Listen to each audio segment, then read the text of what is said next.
I was in Mexico last year, sitting on a beach, not thinking about work at all. Well, okay, I'm always thinking about it, but I wasn't actually doing any work, okay?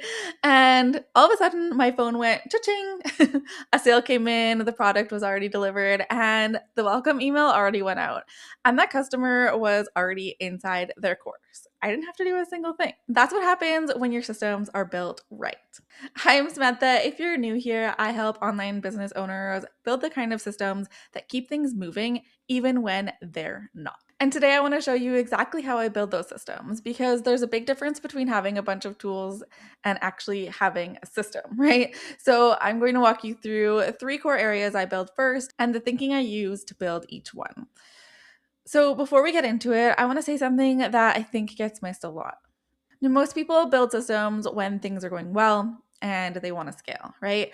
But I built mine because honestly, I had no choice. My daughter needs a lot of support. My time is very limited because of it, and I need to fit work in the small gaps. So, my systems aren't really productivity hacks, but they're what keeps my business running when I can't be the one running it. And that really changes how I build them. And I think that's actually why they work better than others. Okay, so the first system I build is operations, meaning how work actually moves through my business day to day. This is where I use Asana, and it does a lot of the heavy lifting. But before I ever open Asana, I ask one question.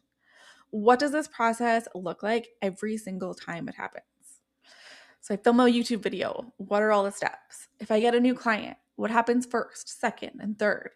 If I launch a new product, what needs to happen and in what order? Then I map that out once, I build it into a template, and then I never have to think about it again. Unless something in the process changes. I mean, that's different. But every time that thing happens, the steps are already there waiting for me. Okay, so for example, I'm going to show you this template here. This is my new product. Whenever I come out with a new product, this is what I mean when I say that a system reduces your decisions. I don't sit down and figure out what I have to do each time. I just open the template and start working through it. So if I were to click use template, and I would choose a start date.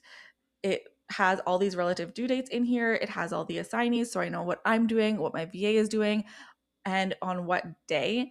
And it saves so much time and mental energy.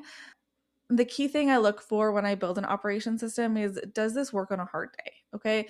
Not when I'm rested and motivated, but when I'm running on fumes and have maybe a half an hour to work. If the answer is yes, then that's a good system. And this one I have here is one of my best systems because, like I said, it has everything already laid out. So I don't have to think about what I have to do. Oh, wait, quick thing. If you want help actually building this in Asana, I do have a course called Asana Made Simple, and it walks you through setting up your whole business system from scratch, step by step. I'll link it in the description if that's something you need right now. If not, the link will be there when you're ready for it. Okay, and then the second system I build is delivery. What happens when someone pays me, right? This is the one that made that Mexico cha-ching moment possible.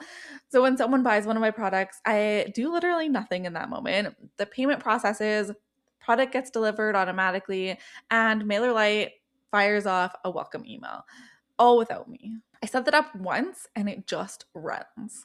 So the way I think about building a delivery system is, what needs to happen every single time someone buys? And can I make it happen without me? Well, yes, I can. Payment confirmation, automated. Product access, automated. Welcome email, automated. Follow-up sequence, if there is one, automated. You set it up once, you test it out, and then you forget it's even happening until your phone goes off. Cha-ching! Now, I'll be honest, though, over a second, the platform I use has had some reliability issues lately.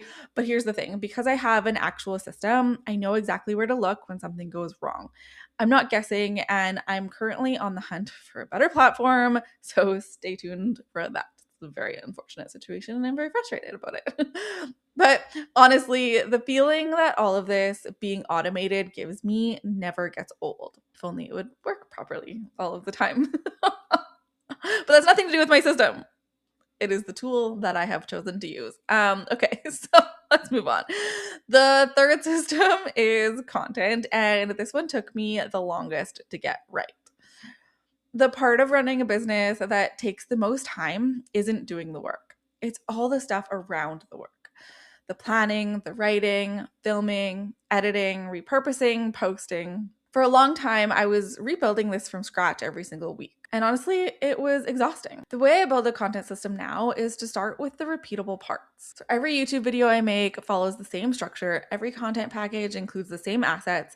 I have a template in Asana that has every single step: scripting, thumbnail, description, email, blog post, all of it. So when I start a new video, I use that template and every step is already there. Let me just show that to you as well here. So for example, this is my YouTube project. I love the visibility of the board view for my YouTube because look at how pretty all of these thumbnails look.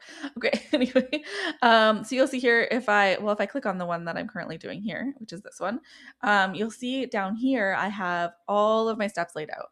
So I never have to guess at what I have to do. Oh, I haven't been very good at checking these off. Practice what you preach, Samantha. Oh, I'm not done recording yet. Currently recording. Okay. But I have planned and scripted it.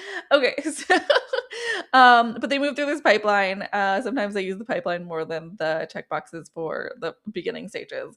But then all of these pop up on my calendar when I need to see them, when I need to get them done, right? Like I prepare a blog post, I prepare an email newsletter, I prepare social media posts that promote my video, and then all these things that I do on the release date as well. And it really gets rid of me having to think about what I have to do because the template is already there, the tasks are already there, the dates are already there, and I know exactly what I need to be doing, also what my assistant needs to be doing. And then I use tools to remove the friction as well. So I record everything in Tela. It's my favorite. It's fast. The AI editing features cut my editing time down significantly, and I can get a clean, shareable video without sitting at my desk for hours. If you want to try that, actually, I'll put the link in the description because I have a link that saves you 30% off your first year and you get a 7-day free trial to try it out. Not many people have that discount, so I'm pretty proud that I have it.